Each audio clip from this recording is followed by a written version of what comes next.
What is going on, A-Push Nation? Mr. Majewski.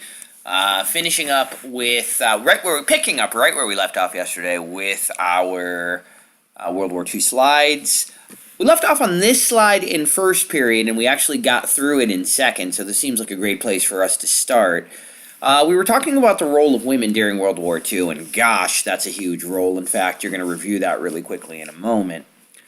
Women's wages increased as a result, obviously, of all this work. When you have millions more women working in factories and other jobs during the war, obviously you're going to see wages skyrocket for women, and they did. This is obviously a boost to family income, families, paychecks, and so therefore that's going to lead to a lot of post-war consumer demand and consumer spending. So these women make a lot more money, even though products aren't really available during the war because of rationing. You are going to see these women save this money along with men, and you're going to see a massive purchasing and consumption run right after the war. The war did increase equality for African American women, especially in the workforce. Many of these women worked alongside white women on the factory lines. That does help to slowly break down racial barriers, although quite frankly not quickly enough. Hey, despite these gains, women did earn less than men. That was one of the reasons why they were such attractive workers to businesses and even the government. So they made about 2/3 of what men did during this time. To be quite honest with you, it's not tremendously better all the way up until today. Anyways, hey, women are pressured to go back into the home after World War II. However, unlike World War I, you see a lot less of that. More women do stay in the workforce, although many will return to being housewives and moms, especially once the war is over.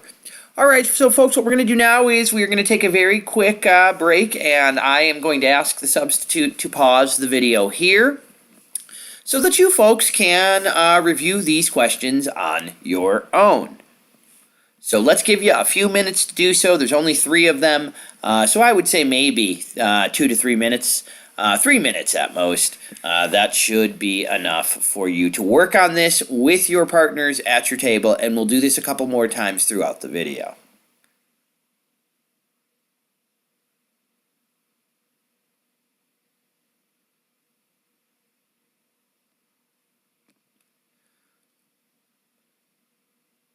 So during the war, there was a massive mobilization, not only of the military and of the economy, but quite honestly, people moved all over this country as a result of World War II.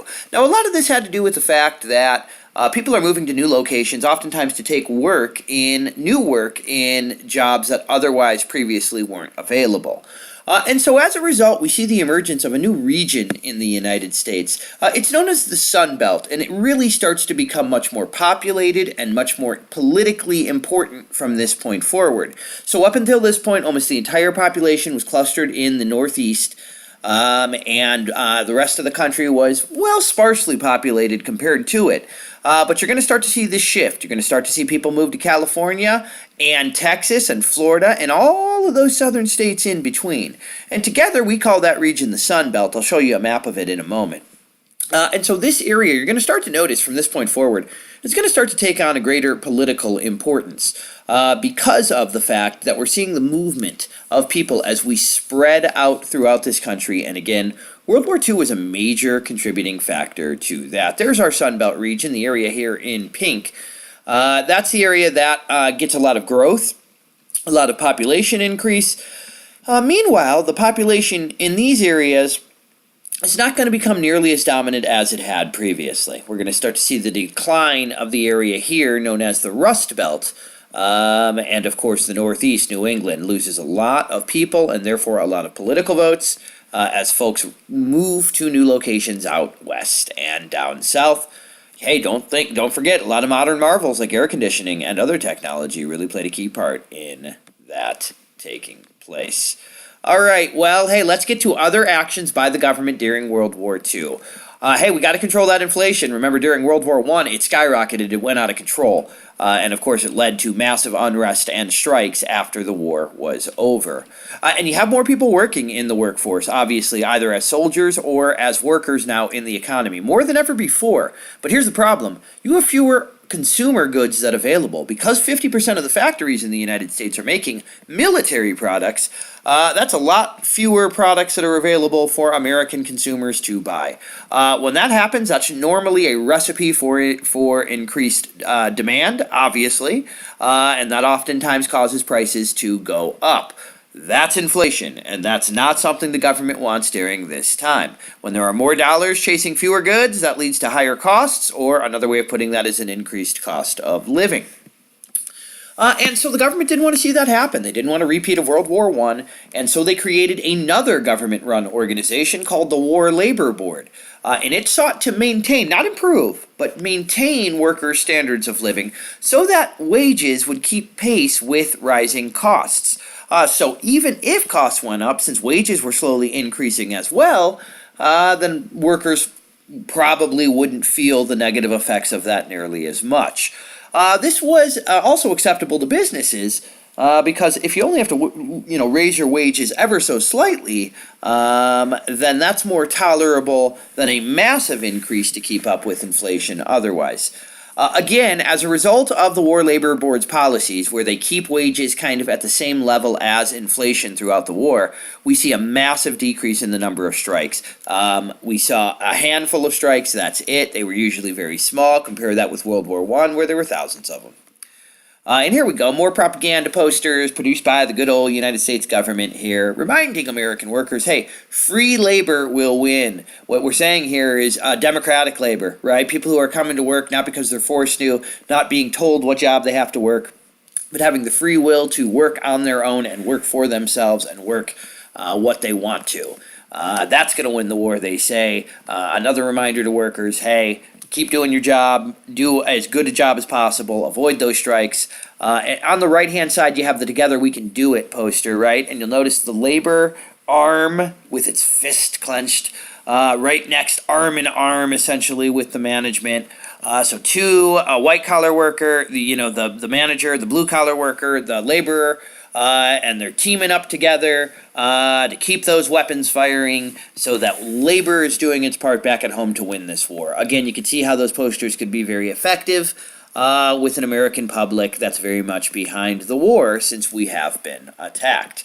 Another major way to try to eliminate unrest during the war, to try to prevent a repeat of World War I, in 1943, the government passed the Smith-Connolly Anti-Strike Act, or simply the Smith-Connolly Act, and it authorized the federal government to seize any factory, any plant, any mine that was affected by a strike. So if there's a strike in a facility and that's going to negatively affect the war effort, well, then the federal government has the ability to step in and stop that strike from happening. This was a response by the government to a few major strikes that had occurred or were being threatened by John Lewis. John L. Lewis becomes the new leader of labor during World War II. And he and miners at various mines around this country were threatening strikes. And so the Smith-Connolly Act was instituted in an effort to try to prevent strikes from happening in the future. So these two efforts, the War Labor Board and the Smith-Connolly Act, both major efforts by the U.S. government to try to keep workers working, to eliminate strikes, to keep prices under control, to eliminate inflation. Major government organization that you need to know is the Office of Price Production. When they are created in 1942, what they announce is they're going to freeze all prices in this country, which means whatever price it was in 1942, the government is not going to allow it to go higher than that. They did the same with rents. If there's going to be fewer consumer goods out there, if there's going to be maybe fewer consumer places for people to live in than there had been previously, then as a result, the government says we're going to freeze those rates and we're not going to allow them to increase until the war is over. On top of that, and this is huge, the U.S. government orders people to ration key resources during this war. So unlike World War I, where everything was voluntary and people were just encouraged to save or conserve, during World War II, the need is so great, the government says, that people were basically given coupons, rations, slips or papers that basically gave them a monthly amount of certain goods. These could be goods as simple as certain foods like eggs, or it could be things like tires that could be used on vehicles for the war.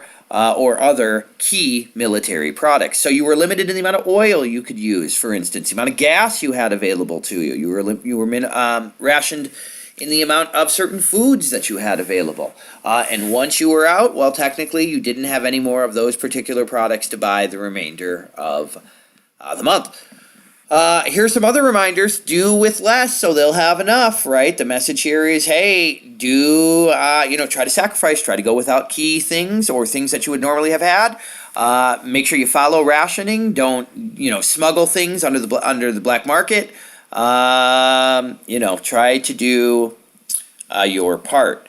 And here you go. Have you really tried to save gas by getting into a car club? A car club is a carpool. So it's trying to encourage people to carpool to save gas, and you'll notice these messages are coming from the mouths of soldiers to try to give them a little bit more significance. Here's another one. Save waste fats for explosives. Take them to your meat dealer. So here they're saying, hey, when you have fats, oils, and things like that, grease, save it and put it into a jar or whatever, and then go ahead and bring it to your butcher or your meat dealer, and they'll send it over to the U.S. government to potentially be used in certain explosives. Finally, you have this mother, this gold star mother, right? The star on the wall indicates that she has a soldier serving overseas, potentially one who's on the verge of dying, who has died, right? That's a flag actually that signifies you've lost one of your sons or daughters serving overseas. And here's the message from this grieving mother, right?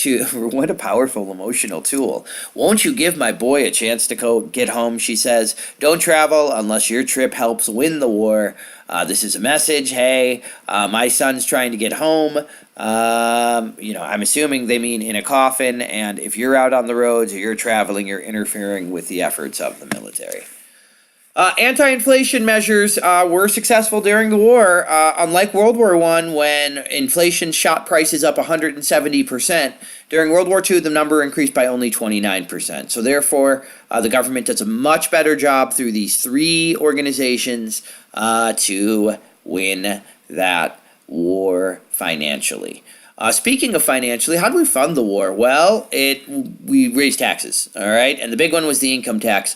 In 1939, only 4 million Americans filed for taxes, which meant only 4 million paid. By the end of it, 1945, 50 million are paying. So again, we raised tax rates to help pay for the war. Here's a reminder by the U.S. government to Americans, hey, make sure to pay your taxes by the deadline so that you can do your part to help the U.S. military. But the real answer is we paid for much of the war by borrowing. All right, we went into a great amount of debt. In fact, our debt went up from the beginning of the war, where it was about $50 billion, to the end of the war, where it was $260. Now, I want you to think about this. In 1941, we had just been through the Great Crash, the Great Depression, and the New Deal. The New Deal was incredibly expensive. And yet, despite all of those costs associated with the New Deal, we were still only $50 billion in debt after all of those programs, which I say only, but is still a large number. By the end of World War II, that number had jumped from 50 billion to 260. So it was like a 500% increase from its original amount.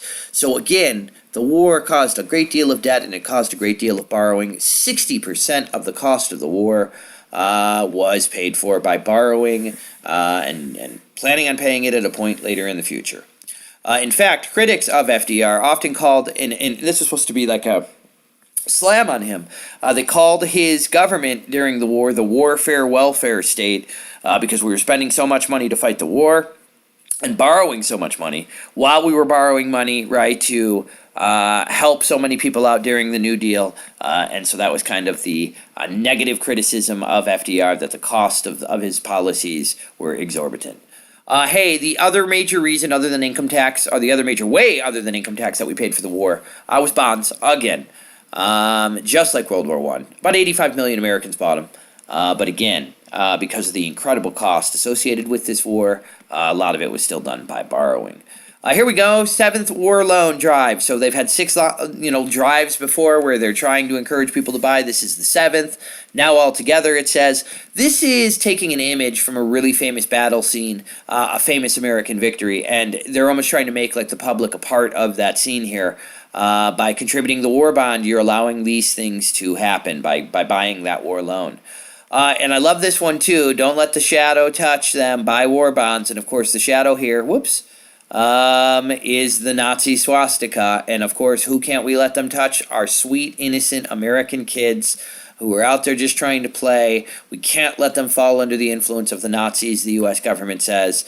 We have to do our part to protect our country, and buying war bonds for most Americans would be the best way. Finally, scientifically, we mobilized for the first time in a new way, and boy, the results were difficult to argue with. We created something called the Office of Scientific Research and Development. It's pretty self-explanatory, and they had a bunch of scientists, a bunch of technicians, engineers who were responsible for coming up with new developments, for lack of a better term, that would help us to win the war or improve our production or just improve society in some meaningful way. Radar was massively improved thanks to this organization. Pesticides, we developed new pesticides, powerful pesticides that are going to massively increase the amount of food crops that can be produced. But of course, the greatest innovation of the OSRD was something called the Manhattan Project. That, of course, was the code name for the establishment of our atomic bomb program. We were building an atomic bomb, a super weapon. It was headed by an American scientist named J. Robert Oppenheimer. And of course, they do all of this in secret. And by July of 1945, they have the weapon created. They conduct a famous test in the New Mexico desert. There's Albert Einstein and Oppenheimer. Now, Einstein didn't work on the Manhattan Project, but he was considered one of like the originators of the idea. Anyways, there's the famous atomic bomb test by the U.S. government. We now have this super weapon. It's another major achievement that we can chalk up to our mobilization for World War II. Hey, look at this. We got a few more questions for you. Working with your group mates verbally. We're going to give you 3 minutes here to get this done. So go ahead and pause the video, substitute yet again, and then in about 3 minutes or so, go ahead and restart it once more.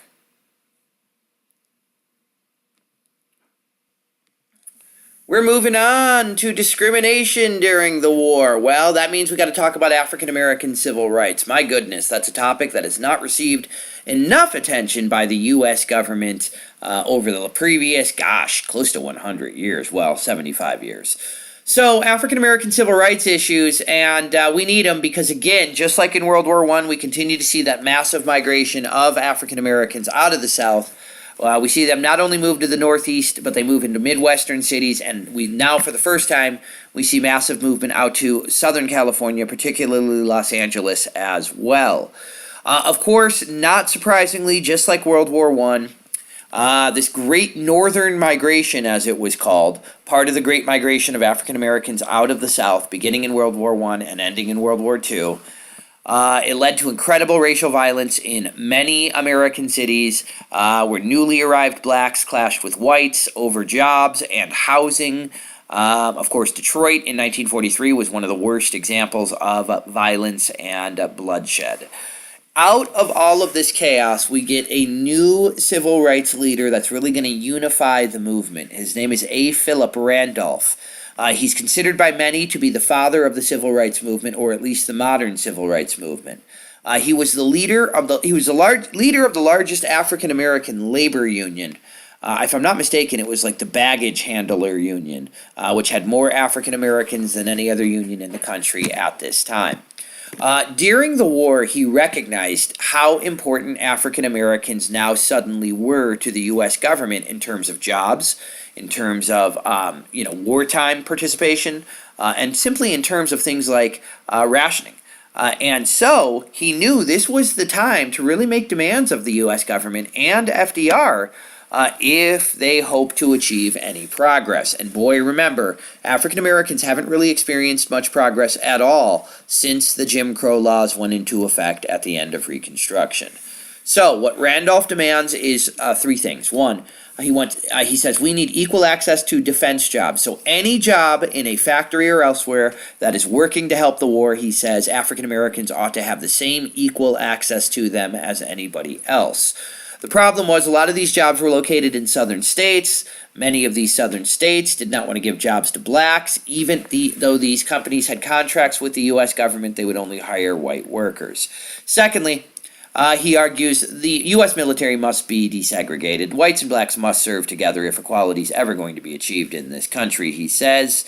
And so he calls for the immediate desegregation of the armed forces. And then finally what he says is that segregation needs to be ended in federal government agencies. So if there's a federal government agency, like any of the ones we've just described being created, that is segregated, that needs to end. It needs to be desegregated, and whites and blacks need to be working alongside one another in those government jobs so that workers in private business, in private company jobs, will eventually see the value in desegregation, and those businesses will be forced to do the same.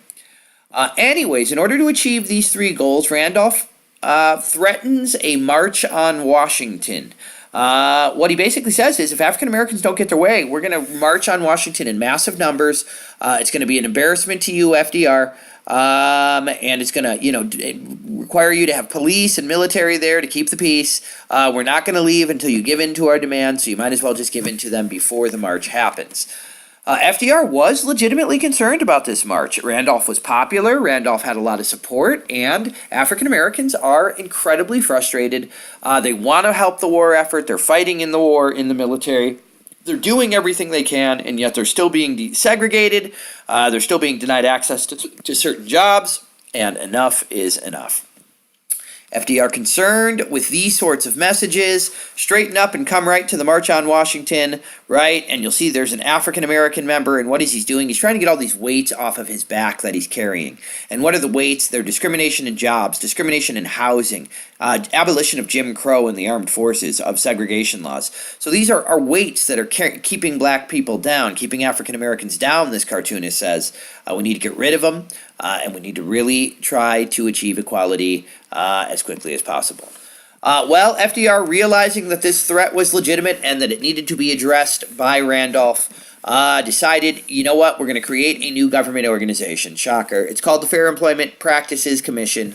It was designed to investigate any violation of racial discrimination in the defense industry. FDR announced to Randolph, hey, I won't desegregate the armed forces, but I will desegregate the defense industry. And so workers are going to be allowed to work in any job, and they won't have to be segregated from white workers in any factory doing business with the U.S. Defense Department. In response to this, even though he didn't get all of his goals met, Randolph agreed to cancel the march because he was happy to have at least gotten some gains from FDR. Now, hey, government agencies and job training programs and any defense contractor agreed to end their discrimination. So this was a victory for Randolph, and it was a victory for African Americans. However, enforcement was kind of weak, and so there were some allegations that racism and discrimination were still going on, and the government didn't do a great enough job of investigating. Also, and this really tells you a lot here, Congress didn't pass the FEPC into law after World War II. Southerners opposed it, and so therefore they had enough votes to basically allow the policy to be in place during the war, but after the war was over, they had enough votes to shut it down. One major thing, the biggest gain for Randolph, and I know as part of this he was able to desegregate the defense industry, but without a doubt, the biggest gain for him was in 1947 when President Truman, not Roosevelt, but the guy that comes after him, Truman, decides to desegregate the military for the first time. And that's, of course, a major achievement. Hey, during the war and after, the NAACP, the leading African-American civil rights organization, and again, this is a sign of Randolph's popularity, grows from 500 to 500,000 people during this time. And again, this is a message for white Americans. If his right to work is taken away, you're next. All right. So the message here is if you take away the African American workers' right to work, It's only a matter of time before other Americans, white Americans, are going to have that right taken too. Hey, Mexican Americans as well really burst onto the scene as a topic of importance during this era. And the big reason is because of this. There was a program created during the war. It was called the Bracero Program. In 1942, there was a massive need for farm laborers, for farm workers. And so the U.S. government began to issue short-term work permits to Mexican workers. The irony of all this is we had lost a bunch of Mexicans during the Depression, and so this was an effort to try to bring some of those losses back now that there was a shortage in agriculture. And so about 150,000 Mexican workers did take these jobs. They did take these short-term work permits, these visas, and they worked in agriculture. Some also worked on the railroads. It was such a success that we continued the program well after the war was over, all the way up until 1964, in order to keep up our agricultural workforce with our need. Here's a Bracero worker, 70-year-old, picking potatoes in 1940s. You know, folks, every year I always have students who tell me that perhaps their grandparents or great uncles or great aunts were Braceros, and that's how they originally came to the United States for the first time. If the Bracero program was a positive, and it's indicated by how long it lasts, the big negative for Mexican Americans during the war was something called the Zoot Suit riots. In 1943, in LA, in Southern California, right in this area, young Mexican Americans became the objects of attack. White sailors and Marines, so service members who were stationed on military bases in Southern California, would go out on leave on weekends. And they would oftentimes get into these massive brawls that sometimes turned into riots in East Los Angeles. About 150 people were injured and over 500 people were arrested, almost all of them Mexican Americans. So Navy service members were going out looking for fights, and they were looking for trouble, and they would go into Mexican-American neighborhoods, and they would oftentimes engage in conflict with Mexican-Americans that were there. The conflict didn't die down until the U.S. military ordered those service members to not leave base anymore. So when they weren't allowed to leave base any longer, they were no longer... there were no longer any more riots or brawls going on. The large reason was, one, there's a racial aspect here, all right, but the biggest reason had to do with the fact that Hispanics, Mexican Americans during this era were wearing a particular clothing style. It was called the Zoot Suit. It had been popular with gangsters in the past, and it was really popular with young Mexican American youth at the time who saw themselves as kind of hip, trendy, and fashionable. Well, the problem was it took, as you can see here, and as the service member is probably noticing, it took a lot of material, right? It's big, it's baggy, it took up a lot of material. It was seen as wasteful.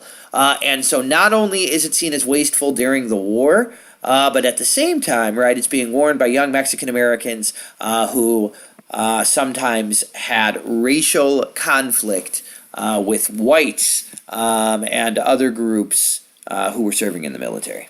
All right, so let's stop again and let's go through another, let's call this one a 4 minute, no, we'll go with 3 minutes again, break, and then after 3 minutes, let's come right back to the video one last time.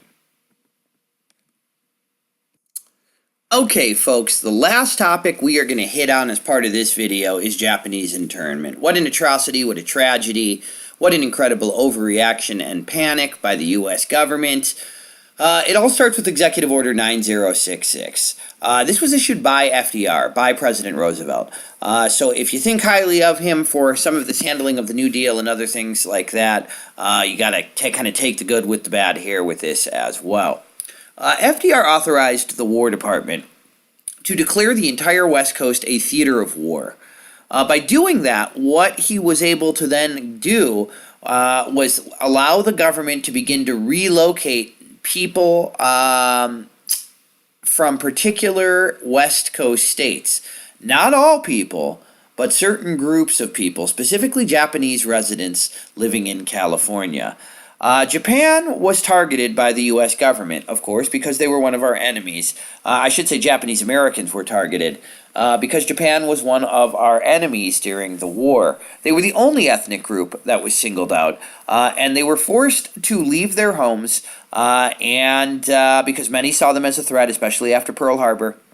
A lot of folks believed they would be more loyal to their home country, Japan, than they would to the United States, even though there was no evidence of that. And so they basically declared the West Coast a war theater, and then in that area they removed all Japanese American citizens and Japanese people in general, and they removed them to isolated internment camps that were located in out-of-the-way, isolated, dry, dusty places throughout the western United States. The Japanese, like I said, were the only ones that were forced to do this. This did not happen to German Americans, for instance. This was the famous order that actually ordered folks to leave. And if you notice, what it says here is that folks were not allowed to really take very much with them. They basically had to leave virtually everything. They basically just allowed you to kind of take what you had that you could carry. Here it is. Evacuees, as they were called, they were just Japanese Americans who were being camped by the U.S. government and whose rights are being tremendously violated in the process because they're American citizens. They were allowed to take blankets and linens for each member of the family, toilet articles like toiletries. They were allowed to bring clothing for the members of the family, knives, forks, spoons, so they could eat. All items had to, of course, be packaged. Other than that, there would be nothing else that would be allowed. Homes had to be left. All your furniture, your vehicles, your pets had to be left. All of this was just kind of left there. And, of course, what ended up happening to a lot of it while these folks were in camps is, sometimes the government actually came in and sold some of these products to people or allowed people to buy stuff out of those homes. And so in some instances, these folks lost everything. They came back. Nothing was remaining from their places. 110,000 Japanese people were forced to be removed to these concentration camps spread throughout the western United States. Only about 1 out of 3 was actually born in Japan. 2/3 were actually American-born. They had been born in the United States, and therefore they were automatically American citizens. The most interesting part of this, I think, is that by the time the law was created, Japan really wasn't threatening to invade the West Coast anymore. And of course, that's the fear, that there would be a Japanese invasion of the West Coast and that these folks would operate as spies and helpers and somehow force the Japanese to victory, or help the Japanese to victory.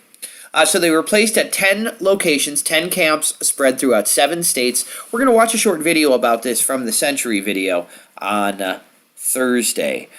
Of course, the irony of all this is most of these internees remained tremendously loyal to the U.S. government. They fought in the army. They had never been proven to act against the government. The camps were operated all the way until March of 1946. So even though the war is over in 1945, the camps continued on long afterwards. There's the famous image. There are many of them, but here's one of a young Japanese girl waiting with the family baggage to leave to be housed in a camp in a dusty, desolate area of the United States. And so here you go. You can see where the camps were. They're the triangles on this particular map. So again, you have a couple in California, you have one in Idaho, in Wyoming, a couple in southern New Mexico. Hey, these were really out of the way, dry, desolate places. You have one in Utah there, I see as well. Colorado, Arkansas, far out of the way, get them away from the rest of society where they could conceivably do the least amount of damage if there was a Japanese threat. Here you can see them lined up, waiting to be served food at the mess hall. These camps were barbed wired. People were not allowed to leave. They were forced to do work on them to provide for their own needs. They were incredibly obedient. They were not physically abused or anything like that. But, hey, it would be as if the government, kind of thought you were a threat somehow, because of your skin color or your race or ethnicity. threw you in a camp in the middle of nowhere and refused to let you leave. You'd immediately realize, hey, that's a violation of my constitutional rights. So did these folks. But here you go. This was a kind of a criticism of what was happening. This was a political cartoon that was criticizing what was happening, making fun of the fact that a military zone had been created and these loyal Americans, California-born loyal Americans, are being forced to leave an area that they necessarily did not want to. All right. Anyways, as a result of this policy, of course, somebody sued. It was one of these Japanese Americans who had been forced to leave.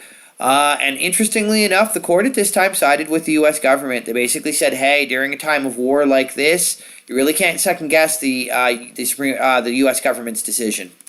And they did make one decision. They said, hey, once you can permanently make a decision that they're loyal to your country, you're not allowed to hold a person any longer. So they said, hey, maybe you can't hold on to these people because they haven't proven to be disloyal. But by that point, most of the camps had already been shut down and these people had already been interned for years after the war started. For a few years after Pearl Harbor, all the way up until the war ended. Again, Japanese internment is considered by many to be the greatest violation of civil rights in, maybe modern history, but definitely during World War II. It wasn't until 1988 that the U.S. government actually apologized for interning Japanese Americans. Now, interestingly enough, our superintendent, Mike Matsuda, his parents were interned along with their families. So this is a topic that is very personal to him. When I go over to Anaheim High School, or when I used to teach there, I should say, the yearbooks there from the early 1940s have a pretty significant number of Japanese American students because there was actually a pretty lively Japanese American population in this area. If you look at those same books in the years immediately after the war, in the years after the Japanese internment, you look at 1943 or 1944 or 1945, you really don't see any of those Japanese American students anymore. It's as if they disappeared. The reality is they had been shipped away to camps, and therefore they were no longer there for their yearbook photos. All right, folks, we got one more set of review questions here. We're going to conclude with those on this video. So 3 more minutes, and then we're going to call this portion of the video done.